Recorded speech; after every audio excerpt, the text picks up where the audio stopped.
नमस्कार विद्यार्थियों। तो आइए शुरू करते हैं संस्मरण नीलकंठ का तीसरा भाग। हमने अभी तक पहले और दूसरे भाग में किया है कि किस प्रकार जो महादेवी वर्मा हैं वो मोर और मोरनी खरीद कर लाती हैं और किस तरह यत्न से उन्हें पालती हैं। अपने जाली के पिंजरे में वहाँ पे उसे रखती हैं। एक जाली का बाड़ा है, एक तरह से पिंजरा और बाड़े में फ़र्क है। बाड़ा मतलब बहुत खुला स्थान है, लेकिन जाली लगी है जिससे कि सुरक्षित रहें सभी पशु पक्षी। तो वहाँ रखती हैं और किस तरह से मोर का विकास होता है और कितना सुंदर वो निकल के आता है। उसकी हरी और नीली गर्दन और उसकी आँखों की चमक, उसके सुंदर पंख, उसकी गति, सबसे ज़्यादा उसकी गति कितनी सुंदर, मतलब किस तरह से वो निकल कर आता है। और उसकी सुंदरता कवि लेखिका कहती हैं कि वो देखने की चीज़ है। जितना सुंदर चित्रण उन्होंने किया है, लेकिन उतना सुंदर चित्रण करके भी वो कह रही हैं कि वो चीज़ वो नहीं दिखा सकती जो देखने में मोर लगता है। तो आज हम मोरनी के विकास से पाठ प्रारंभ करेंगे और पृष्ठ संख्या 101 है आपकी पुस्तक में। मोरनी का विकास मोर के समान चमत्कारिक तो नहीं हुआ, परंतु अपनी लंबी धूप छाही गर्दन, हवा में चंचल कलगी, पंखों की श्याम श्वेत पत्रलेखा, मंथर गति आदि से वह भी मोर की उपयुक्त सहचारिणी होने का प्रमाण देने लगी। मोरनी का विकास मोर के समान चमत्कारिक तो नहीं हुआ, मतलब जैसे चमत्कार, मतलब ऐसे लगता था कि मोर को देख के कि कोई चमत्कार ही हो गया है कि इतना बदसूरत सा पक्षी इतना सुंदर निकल आया, कि ये भगवान के चमत्कारों में से एक है। लेकिन मोरनी जो थी सुंदर तो वो भी बनी, लेकिन ऐसे चमत्कारिक ऐसा ऐसा चमत्कार नहीं हुआ जैसे मोर के साथ हुआ। तो विद्यार्थियों, आपको शायद ये पता होगा कि मोर जो होता है वो हमेशा ही ज़्यादा सुंदर होता है और मोरनी जो है, मोरनी के पंख उतने सुंदर नहीं होते। मोरनी के पंख जो होते हैं वो सामान्य होते हैं और आप देख भी सकते हो यहाँ पे। अगर आप नीचे चित्र देखो, चित्र में दिखाया गया है कि मोर जो है उसके पंख आप देखो और साथ में मोरनी भी है जिसके पंख बिल्कुल सामान्य हैं। लेकिन बाकी चीज़ें मोरनी की भी वैसी ही होती हैं। जैसे आप यहाँ पे देखो कि जो लिखा हुआ है कि चमत्कारिक तो नहीं हुआ, परंतु अपनी लंबी धूप छाही गर्दन, लेकिन गर्दन उसकी भी वैसी ही सुंदर निकली। हवा में उसकी भी चंचल कलगी लहराती थी और पंखों में जो श्याम श्वेत पत्र लिखा है, जो हमने किया था ना, ग्रे कलर की और वाइट, ऐसी काली और सफ़ेद सी धारियाँ, वो उसके पंखों में भी आई। लेकिन उसके पंखों में वो उस तरह से वो चंद्र बने हुए और वो गोले बने हुए रंग बिरंगे वैसे नहीं आए। ठीक है। तो ऐसी श्याम श्वेत पत्रलेखा, मंथर गति, वही धीमी चाल, मंथर मतलब धीमी, धीमी लेकिन बहुत ही ग्रेसफुल जो चाल है, मंथर गति आदि से वह भी मोर की उपयुक्त सहचारिणी होने का प्रमाण देने लगी। मोर की उपयुक्त मतलब बिल्कुल सही, बिल्कुल सही सहचारिणी मतलब साथी। ठीक है। पार्टनर या साथी होने का प्रमाण देने लगी, सबूत देने लगी। ये मतलब जितना मोरनी सुंदर हो सकती थी उतनी वो भी सुंदर हो गई। और क्योंकि मोर स्वाभाविक रूप से ज़्यादा सुंदर होते हैं तो वो वैसे सुंदर हो गया। नीलाभ ग्रीवा के कारण, नीली आभा वाली गर्दन के कारण, ग्रीवा गर्दन, गर्दन के कारण मोर का नाम रखा गया नीलकंठ। तो इस प्रकार उसका नाम रखा गया। कैसे रखा गया, प्रश्न आएगा आपको कि नीलकंठ नाम क्यों रखा गया। तो नीलाभ ग्रीवा के कारण, नीली आभा वाली गर्दन के कारण मोर का नाम रखा गया नीलकंठ। और उसकी छाया के समान, क्योंकि हमेशा जो मोरनी थी वो हर वक्त उसके साथ ही रहती थी, नीलकंठ के पीछे पीछे पीछे पीछे जहाँ वो जाता था जाती थी। तो उसकी छाया के समान रहने के कारण मोरनी का नामकरण हुआ राधा की। जैसे कृष्ण के साथ राधा हमेशा पीछे पीछे रहती थी ना, तो ऐसे ही क्योंकि वो हमेशा पीछे पीछे चलती थी तो इसलिए उसका नाम पड़ा राधा। मुझे स्वयं ज्ञात नहीं, महादेवी जी कहती हैं, लेखिका कहती हैं कि मुझे स्वयं मतलब मुझे खुद से ज्ञात नहीं, पता नहीं। ज्ञात मतलब पता। मुझे स्वयं ज्ञात नहीं कि कब नीलकंठ ने अपने आप को चिड़ियाघर के निवासी जीव जंतुओं का सेनापति और संरक्षक नियुक्त कर लिया। वो कहती है मुझे खुद पता नहीं कि कब नीलकंठ ने अपने आप को, जो चिड़ियाघर के बाकी पशु पक्षी थे, जैसे छोटा सा खरगोश था या कबूतर थे या और छोटे छोटे पशु पक्षी थे, कि अपने आप से ही वो उनका सेनापति बन गया। मतलब कि हर वक्त उनके आगे चलता था, उनको गाइड करता था। मतलब इस तरह से जैसे सेनापति होते हैं ना, अपनी सेना लेके चलते हैं पीछे पीछे, पता नहीं कब उसने अपने आप को वैसा बना लिया। और संरक्षक, संरक्षक मतलब रक्षा करने वाला, और उनकी रक्षा करने वाला कब बन गया।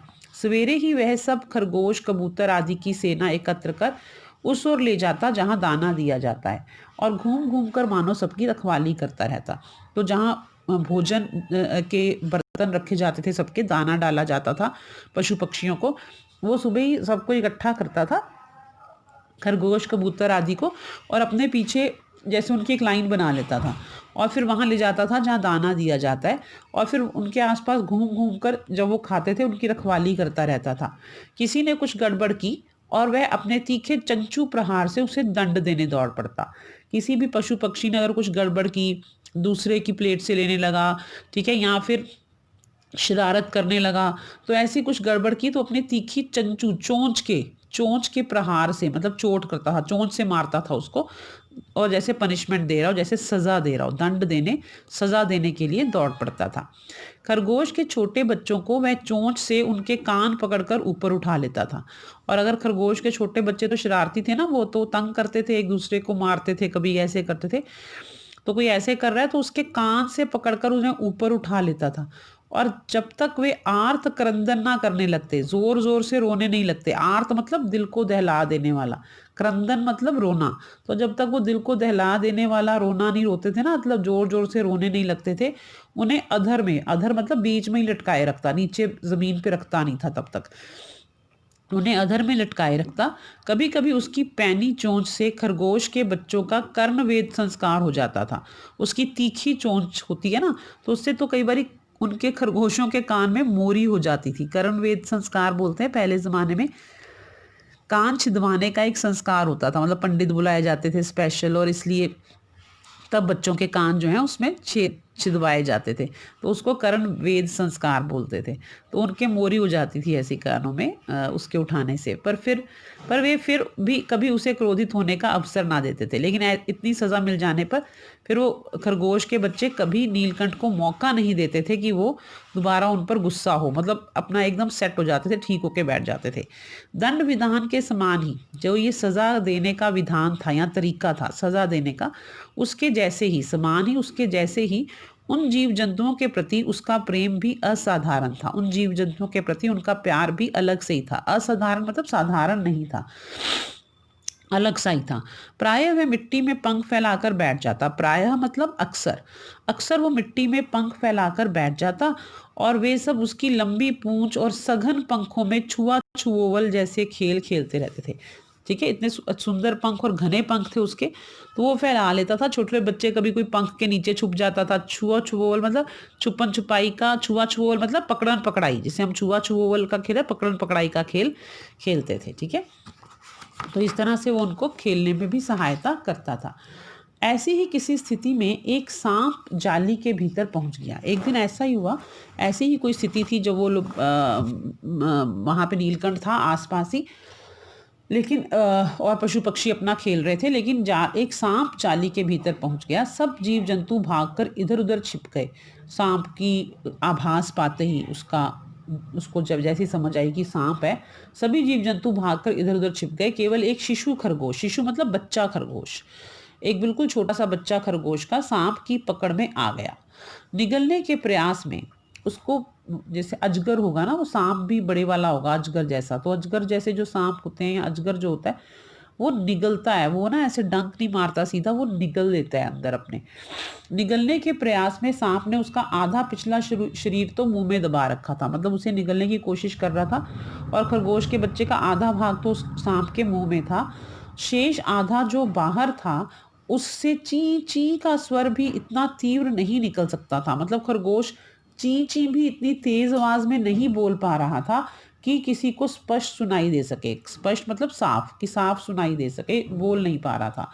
उसी के चौकन्ने नीलकंठ दूर ऊपर झूले में सो रहा था। उस वक्त नीलकंठ ऊपर झूले में था, वहाँ जाली में झूला भी लगा हुआ था, लेकिन उसी के चौकन्ने कानों ने, चौकन्ने मतलब सावधान, लेकिन वो हमेशा सोए वक्त भी सावधान रहता था, तो उसी के सावधान कानों ने उस मंद स्वर की, उस धीमे स्वर की, उस धीरे धीरे जो स्वर आ रहा था, आवाज आ रही थी, उसकी व्यथा पहचानी। व्यथा मतलब पीड़ा, उसका दुख, उसकी पेन पहचानी, और वह पूंछ पंख समेट कर फटाफट से अपने पंख इकट्ठे किए और पूंछ इकट्ठी की, और सर से एक झपट्टे से और छलांग लगा के, एक झपट्टे से मतलब छलांग लगा के नीचे आ गया। संभवतः शायद संभवतः का अर्थ है शायद, अपनी सहज चेतना से ही, अपनी सहज मतलब स्वाभाविक, नेचुरल जो उसके अंदर चेतना है, हमेशा सजग रहने की जो उसकी आदत है, उसने समझ लिया होगा कि सांप के फन पर चोंच मारने से खरगोश भी घायल हो सकता है। कि उसने कहा कि अगर मैं सांप के फन पे, उसका सांप के मुंह में तो खरगोश था, तो अगर सांप के फन पे अगर मैं एकदम से चोंच मारूंगा तो खरगोश को भी चोट लग सकती है। इसलिए उसने सांप के फन के पास, सांप को फन के पास पंजों से दबाया, सांप को फन के पास पंजों से दबाया, मतलब चोंच नहीं मारी, पंजों से दबाया, और फिर चोंच से इतने प्रहार किए और उसके बाद उसको इतना चोट से मारा कि वह अधमरा हो गया सांप।